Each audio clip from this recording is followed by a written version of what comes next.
Weights and Downer. You or someone you know has lost the ability to earn a living because someone put the company interests before their well-being.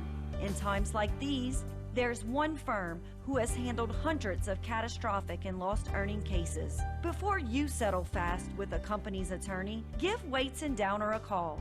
985-876-0870. Weights and Downer. Let us fight for your rights. Today's social media segment is brought to you by Alford and Associates for all of your insurance needs. CIS, Cardiovascular Institute of the South, the highest quality cardiovascular care available. Barker Honda, the Barker family tradition of quality.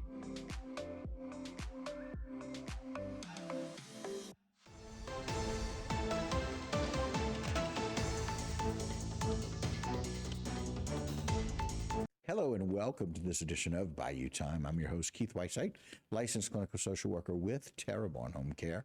Very glad you're joining us. However you may be joining us, we appreciate it very, very much. And you know, we've got organizations in our community that I am so very glad and honored to work with, especially because of the fine work that they do, taking care of people that really need the help. But very often, they also need your help. Welcome back to the program, Daisy Chermy. Daisy, hi. Welcome. Thank you. I'm glad to be here. Absolutely. Now, there have been some recent changes over at the TCU Food Bank, and now we'll introduce Daisy as the executive director at the Terrebonne Churches United Food Bank. So congratulations. Thank you. We know that Lawrence, who did a wonderful job, he did that for many years, had put in his resignation, and the board selected you. They did, and I'm absolutely honored by that. I cannot say that it was necessarily a surprise because this is something, we just kind of took that associate off of that title. Right. But that's something that Lawrence had been preparing for a while. He's been growing me. He's literally introduced me as the future of the food bank before. Like, that's definitely something that we were prepared for. But it does require a board vote, and I'm honored that that was that everybody's choice as well, not just his. Okay, you know? Very good. They feel about you the same way Lawrence did, yes. And that's a good thing, and moving the food bank forward. And it's interesting that we talk about moving the food bank forward.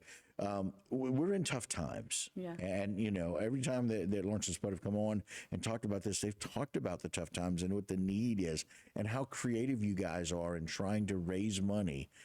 The food is coming in. We all have lots of help, support, and trying to get food as cheap as we can. Y'all have been doing that for years, but right now, it's the difficulty with operating costs, right? It is. Our insurance, and I'm saying this, I feel like a lot of people have felt the effects of Ida and everything, but it's affecting the food bank as well. Like, our insurance costs are expensive. Our electric bill, we have grown to keep up with the growing need here, and there's overhead costs that comes with that. We are reevaluating a lot of things right now and cutting back where we can without cutting what goes to the people that we serve. Not cutting services, not cutting that food distribution, not cutting all of the wonderful things that you guys do to provide for the community. And again, so when they hear changes, and I want people to think, oh, the food bank is changing and we're in trouble, but they do need help. They need donations, and that's one of the things that you guys, it's one of the few things with raising money and donations, that's the only way y'all can survive. Absolutely. Right now we rely heavily on grants, but frankly, our donations have not been what they were like pre-COVID. We relied heavily on donations. That was a huge source of income for us. But since COVID, that has slowed down, and just our volunteers have picked back up. We have organizations that come out and help, which we always need help. Right. Anything. If you have free time and want to come pack some boxes for us, like, there's always stuff to do. And that's a way to donate, right? That is.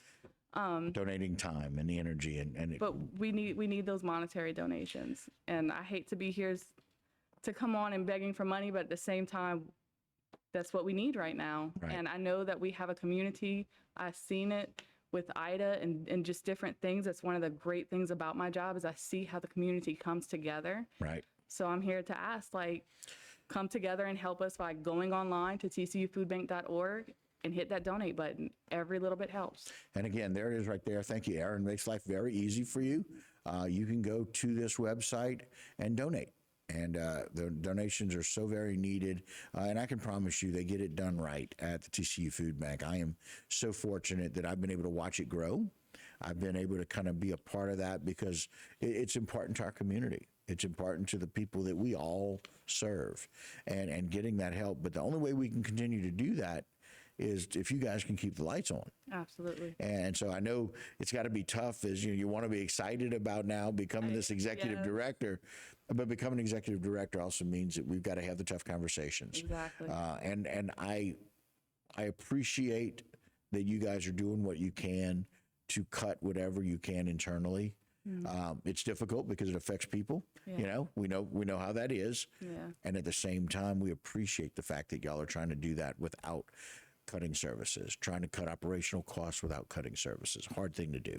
Yeah, Hard and I thing can to say balance. our team too is absolutely coming together, and everybody understands where we are and what we need, and it's a beautiful thing to watch. Yeah. And so we are expecting continued growth. We're expecting that you guys are going to improve and do well. Erin, put the website up again so where people can go. Thank you very much. To make life very easy, you can see it's Tevron Churches United Food Bank. They need your donation. They need your help. And it's not just them that need it. I will tell you, it's the people they serve. That's who needs it. There's such a large amount of people in need still, as we know the impact from COVID, the impact from Ida. Food insecurity is not something that we ever want to be able to say that we have. But when we do have it, we need to be able to go somewhere that we can get help. And the TCU Food Bank is one that does that. So, Erin, thank you very much. I always want to make it easy for people to do that. Thank you. Yeah. So, in just a closing minute, I know that it's been a difficult haul, but it's got to be exciting to see what the future of TCU Food Bank looks like, huh? Absolutely. Yeah. And so looking forward to those things and partnering with you and the TCU Food Bank.